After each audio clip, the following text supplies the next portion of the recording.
Hello hello, je suis ravie de vous retrouver aujourd'hui pour cette nouvelle vidéo où je vais vous parler d'alopécie ou alors de temps peu dégarni.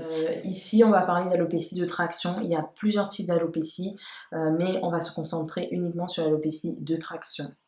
Donc je trouve que c'est un problème qui touche beaucoup les femmes de notre communauté et la principale cause en fait ce sont les tresses et les jets, c'est la manière dont on manipule nos cheveux. Donc par exemple quand on fait des tresses serrées en fait, des mèches là comme ça qui serrent et qui tirent notre cheveu, c'est beaucoup trop lourd pour le cheveu, que ce soit des tresses qui tombent ou alors qui sont tirées vers du moins des nattes collées. Ça va venir tirer, apporter une traction sur le cheveu et le cheveu en fait va commencer à sortir en fait du bulbe. Je sais pas si vous avez déjà remarqué des fois quand vous faites vos tresses, après il y a un espèce de blanc là au bord, c'est en fait le cheveu qui est sorti du bulbe tellement il a été tiré. Il y a également les tissages, donc les tissages, les mèches vont venir frauder ici devant et du coup ça va agresser le cheveu qui va se casser ou qui va tomber. Enfin, il y a les perruques notamment celles qui nécessitent de mettre de la colle en fait ici devant.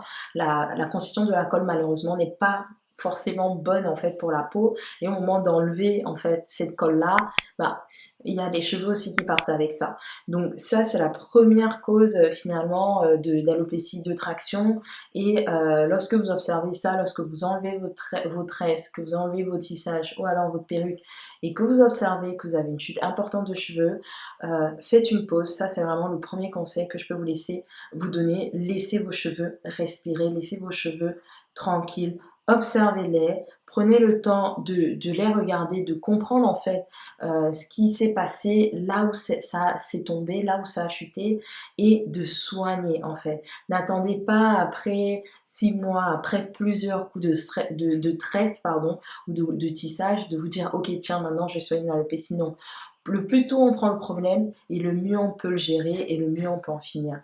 Donc la première astuce que j'aurais pour vous justement c'est ça, c'est de laisser son cheveu tranquille, arrêter les coiffures qui tirent, même quand on a les cheveux crépus, une coiffure qui tire beaucoup c'est le high puff, donc, ou alors le chignon, vraiment tout ce qui va venir comme ça là, tirer le cheveu n'est pas bon. Donc, un deuxième point que je voulais mentionner avec vous, c'est l'utilisation du gel. Donc, justement, quand on fait les high puffs ou quand on fait les chignons, on va souvent venir ici utiliser le gel. C'est quelque chose qui va assécher le cheveu. Donc, limitez l'usage du gel autant que possible, les filles, pour justement venir laisser votre cheveu tranquille. Parce que lorsque le gel va venir, ça va assécher le cheveu. Et un cheveu asséché, c'est un cheveu qui se casse. Donc le cheveu crépus a besoin d'être bien hydraté, c'est un cheveu sec de nature, donc il nécessite d'être bien hydraté pour justement toujours avoir ses boucles bien définies et grandir et un peu comme une plante en fait finalement, c'est une plante, il faut imaginer, je suis entourée de plantes d'ailleurs, j'adore les plantes, il faut imaginer en fait c'est une plante qui a toujours besoin d'avoir de l'eau, donc si vous ne lui donnez pas d'eau, à un moment elle sèche et puis voilà quoi, elle tombe, donc vraiment j'espère que cette image pourra rester dans votre tête, que votre cheveu doit toujours être bien hydraté pour bien pousser. Maintenant, je vais vous donner deux petites astuces que je fais. Donc moi, pour la petite histoire, j'ai observé il y a quelques mois que mes cheveux de l'avant se cassaient.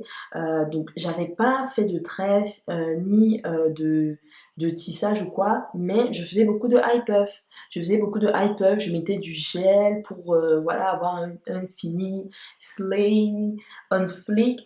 Et en fait, j'ai observé que mes cheveux se sont cassés à l'abandon. Vraiment, si je tire comme ça pour que vous puissiez voir, vous voyez, habituellement, vraiment, tous mes cheveux ont la même longueur. J'ai pas de baby hair. Là, ça me fait des cheveux bas. Là, ça a commencé même, d'ailleurs, du moins, ça a déjà commencé à repousser. C'était plus court avant.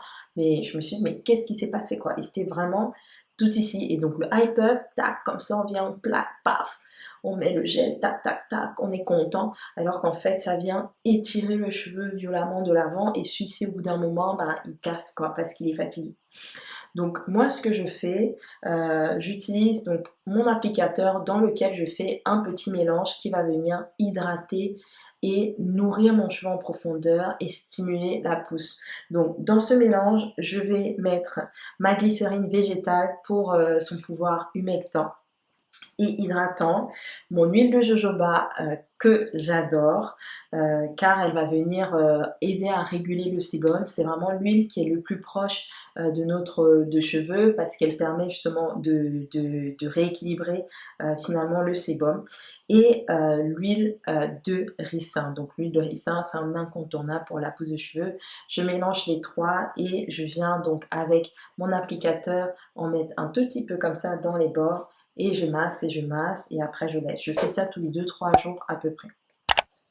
Avant, j'utilisais l'huile de ricin toute seule et le problème, c'est que je l'ai trouvée beaucoup trop lourde pour le cheveu, trop pesante, donc elle ne venait pas justement hydrater le cheveu, elle pesait sur le cheveu et en fait, au bout des années, j'ai compris que c'est vraiment l'hydratation qui est la clé. Donc un cheveu hydraté est un cheveu qui pousse et puis surtout, du moins le cheveu il pousse dans tous les cas, c'est un cheveu qui ne va pas se casser, donc c'est une longueur qu'on va retenir. Donc il faut bien comprendre cette nuance-là entre la pousse et la rétention de la longueur. Je vous ferai une vidéo plus spécifique sur le sujet. Donc ça, c'est ce que je fais tous les 2-3 jours. Maintenant, au moment de mon shampoing, donc une fois par semaine, je vais venir faire un pré-pousse spécial pour mes tempes. Et pour cela, je vais utiliser mon eau de riz fermentée. Donc je vous en ai déjà parlé dans une précédente vidéo que je teste l'eau de riz. Je reviendrai très prochainement avec le bilan. Je sais que vous l'attendez. Le bilan ne va plus tarder. Donc je mets un peu d'eau de riz dans mon vapeau et l'eau de riz, donc je le pchit tac sur l'avant et je pose le soin en fait classique que j'ai prévu. Peu importe le type de soin, même si c'est un bain d'huile, je mets mon bain d'huile ou le reste de soin que j'ai prévu sur le reste de ma tête. Ça peut être l'eau de riz aussi que je mets sur le reste de ma tête. Je laisse reposer sous une charlotte et après je me lave le cheveu. Donc attention, personnellement je ne laisse pas poser l'eau de riz comme ça. Donc mettre de l'eau de riz comme ça sur mes cheveux, je laisse non parce que l'eau de riz, il faut vraiment faire attention à comment on le manipule. Vraiment, l'utilisation, il faut y aller délicatement car si c'est mal utilisé, ça peut plutôt causer la casse de vos cheveux. Donc vraiment, attention à la façon dont vous utilisez les produits. Je sais que vous avez envie de faire pousser vos cheveux, mais il faut y aller mollo. Il ne faut pas non plus utiliser n'importe quoi et mal en fait car ça peut plutôt causer l'effet inverse. Voilà. Donc une astuce également que j'avais pour vous, c'est de toujours penser à mettre un petit foulard quand vous allez vous coucher. Ça c'est vraiment quelque chose de clé. Donc soit vous avez un foulard en satin, en soie ou plutôt alors un oreiller en fait en satin ou en soie qui va permettre en fait que le cheveu il glisse et qu'il soit pas accroché en fait dans la literie et qu'il se casse. Donc ça c'est vraiment quelque chose d'important. Et si voilà, vous testez tout ça pendant plusieurs mois, donc bien sûr il faut de la patience, hein, ça je ne le dis pas mais c'est la clé, il faut de la patience, de la régularité, de la consistance. Si vous le faites pendant plusieurs mois et que ça ne fonctionne pas pour vous, allez voir un médecin, allez voir un dermatologue pour qu'il vous aide en fait à comprendre d'où peut venir le problème et qu'il vous aide en fait avec des médicaments du coup pris de l'intérieur. Et en dernier, je dirais une bonne alimentation, un rythme de vie équilibré, donc de l'exercice physique, ce sont les clés donc pour avoir vraiment un équilibre complet. Donc si le corps, si vous êtes bien dans votre peau, si vous êtes bien dans votre tête grâce à tout ce que vous ingérez voilà, qui est sain et que vous faites de l'activité, bah, tout ça en fait c'est un cercle vertueux en fait, ça va aussi avoir des retombées pour vos cheveux. Donc voilà, j'ai été ravie de faire cette vidéo, j'espère qu'elle vous aura plu, j'espère qu'elle vous sera utile. N'hésitez pas à partager à vos proches qui souffrent également de ce type de problème ou pas pour les prévenir en fait pour que lorsqu'elles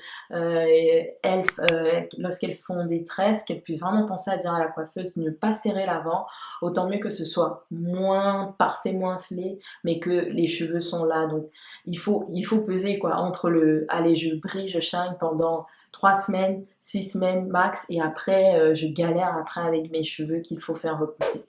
Donc voilà, je vous dis à très bientôt pour les aventures de Mademoiselle Nyanga. Ciao.